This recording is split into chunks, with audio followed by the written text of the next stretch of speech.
ఆయన చెప్పిన ప్రకారం అయితే, ఆయన అంటే తెలుసు కదా, అమెరికా అధ్యక్షుడు డొనాల్డ్ ట్రంప్. ఆయన చెప్పిన ప్రకారం అయితే ఈపాటికి మానవ నాగరికత నాశనం అయిపోయి ఉండేది.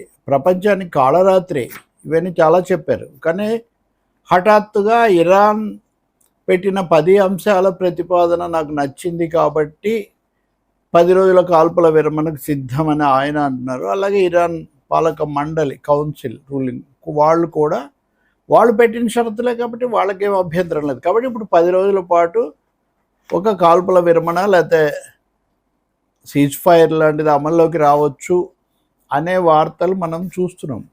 నిజంగా ఇది జరుగుతుందా లేదా ఇలాంటి ప్రశ్నలు చాలా ఉన్నాయి. అది అలా ఉంచితే ఇక్కడ ముఖ్యమైన అంశం, ఈ 10 అంశాలు ఎవరు నిర్ణయించారు? ఇరాన్ నిర్ణయించింది.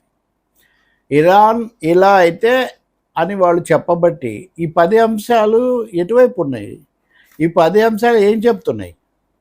నేను ఇందాక అన్నట్టుగా కఠోర సత్యాలు. చాలామంది 3వ ప్రపంచ యుద్ధం వచ్చేస్తుందన్నారు, ఇంకా సర్వనాశనం అన్నారు, రకరకాలుగా చెప్పారు కదా. ఇప్పుడు ట్రంప్ నిన్న రాత్రి కూడా బెదిరిస్తున్నారు కదా. మరి పొద్దున్నే ఎందుకు ఇదైంది? పొద్దున్నే అంటే మన పొద్దున వాళ్ళ రాత్రి ఇవన్నీ కొంచెం వేరు. కానీ ఈ 10 అంశాలు ఒకసారి పరిశీలిస్తే మనకు తెలుస్తుంది. మొదటిది నాన్ అగ్రెషన్, దురాక్రమణ లేకుండా ఉండటం. ఎవరు దురాక్రమణ చేశారు ఇక్కడ? ఇరాన్ మీదకి అమెరికా ఇజ్రాయిల్ వెళ్ళే, కానీ వీటి మీదకి అది రాలేదు కదా. అంతకుముందు కూడా వెళ్ళారు, రెచ్చగొట్టారు, యురేనియం అన్నారు, లేకపోతే అణువాయుధాలు అన్నారు. చాలా చేసింది, దురాక్రమణ చేసింది అమెరికా ఇజ్రాయిల్. యుద్ధంగా చెప్పినటువంటి మేధావులు లేకపోతే అంతర్జాతీయ నిపుణులు ఉన్నారు మనకు. మన దేశం కూడా మోదీ గారితో సహా ఊగిసలాడింది. కాబట్టి ఇప్పుడు ఏం తేలింది అంటే నాన్ అగ్రెషన్ అన్నటువంటి మాటకు అమెరికా ఒప్పుకుంది. రెండోది స్ట్రైట్ ఆఫ్ హార్మోజ్ మీద ఇరాన్ యొక్క అదుపు, ఇరాన్ నియంత్రణలో అది ఉండటం అన్నటువంటి అంశాన్ని కూడా ఒప్పుకున్నారు. ఇదేం చెప్తుంది?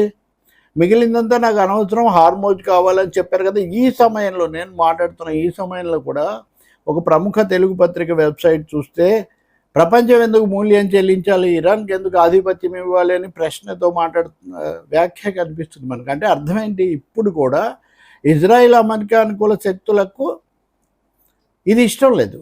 భారతదేశానికి ఏం వ్యతిరేకం లేదు. భారతదేశ నౌకలు చాలా ఉద్రిక్తతల మధ్య కూడా ఇరాన్ అనుమతించింది. కాబట్టి మొదటి షరతు దురాక్రమణ చేయకూడదు. రెండో షరతు హార్మోజ్ మీద ఇరాన్ యొక్క అదుపును, నియంత్రణను ఒప్పుకోవాలి.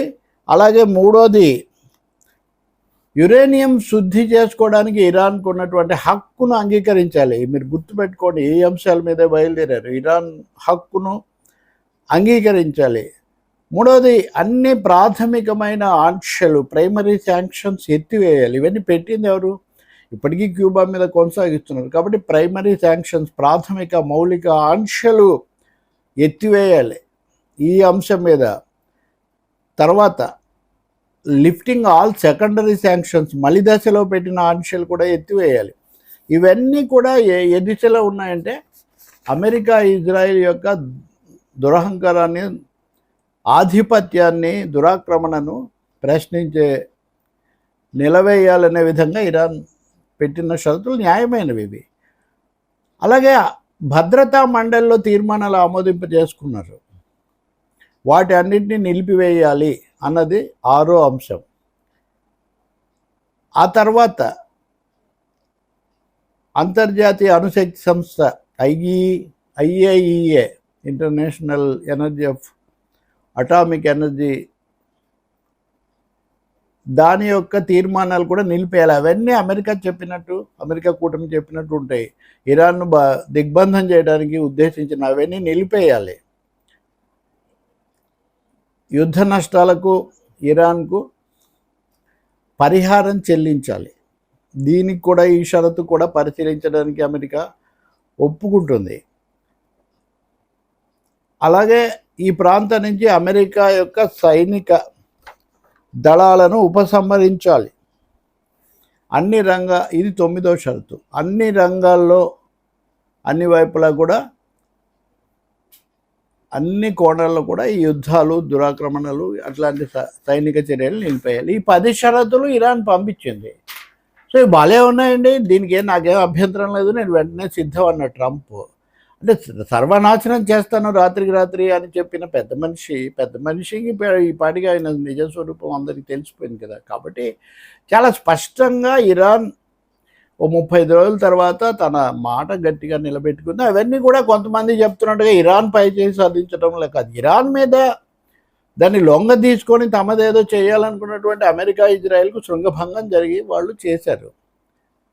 అయితే ఇది అమలు అవుతుందా లేదా ఇలాంటి ప్రశ్నలు చాలా ఉన్నాయి.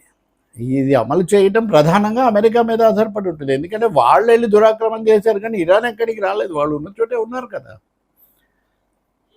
మూడోది, భారతదేశానికి మరి ముఖ్యంగా మోదీ బీజేపీలకు కూడా ఇబ్బంది కలిగించే ఒక పెద్ద అంశం ఉంది. ఇవన్నీ పాకిస్తాన్ వేదికగా జరగబోతున్నాయి.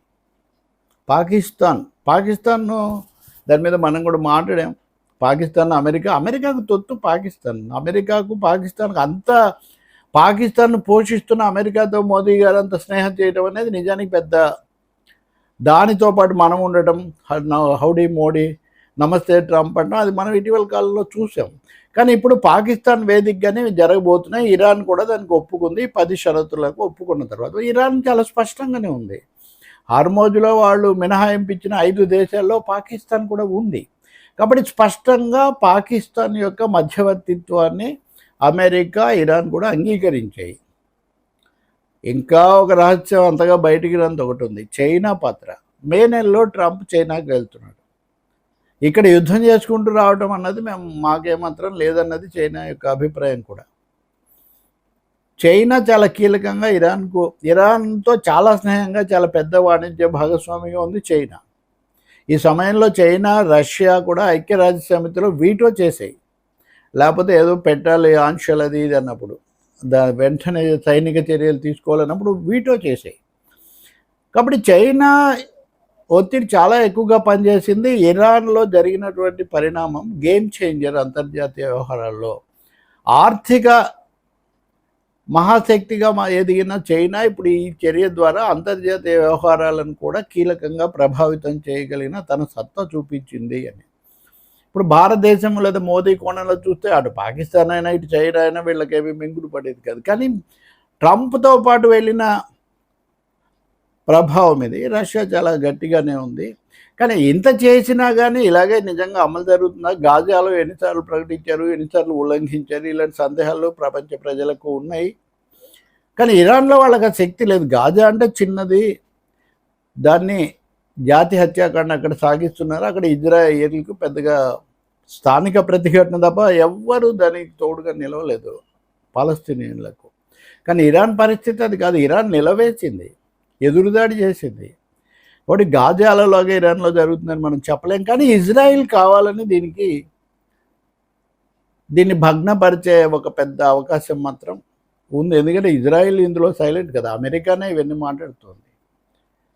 ఇంకా రెండవది, అనేక దుస్సాహస సైనిక సాయుధ శక్తులు, దళాలు కూడా ఉన్నాయి. ఎవరెప్పుడు ఏం చేస్తారో తెలియదు. కాబట్టి ఈ 10 అంశాలతో ఈ మాత్రం తాత్కాలిక శాంతి అయినా రావడాన్ని మనం స్వాగతిస్తూనే చాలా అప్రమత్తంగా ఉండాలి. ప్రపంచం చాలా అప్రమత్తంగా ఉండాలి. అనేక సార్లు ఉల్లంఘనలు, విద్రోహాలకు పెట్టింది పేరు ట్రంప్. కాబట్టి ఏం చేస్తారు? పైగా ఇవన్నీ పాకిస్తాన్లో జరుగుతున్నాయి. పాకిస్తాన్ సైనిక పాలకులు వాళ్ళ సైనిక పాలన ఇప్పుడు లేకపోయినా పూర్తిగా సైన్యం మీద ఆధారపడే కదా. కాబట్టి పాకిస్తాన్ గురించి కూడా చాలా సందేహంగా ఉండాల్సి వస్తుంది. ఏదైనా ఇంతవరకు మంచిది ఇష్టానుసారం చేసేస్తాం, నాశనం చేసేస్తాం, నలిపేసేస్తాం, తొక్కేస్తామన్న వాళ్ళు మటుకు చంపలేసుకొని తోక ముడిచి ఇప్పుడు కాల్పుల విరమణ అనేదానికి ముందుకు వస్తున్నారు. చూద్దాం, తర్వాత మనం శాంతినే కోరుకుందాం.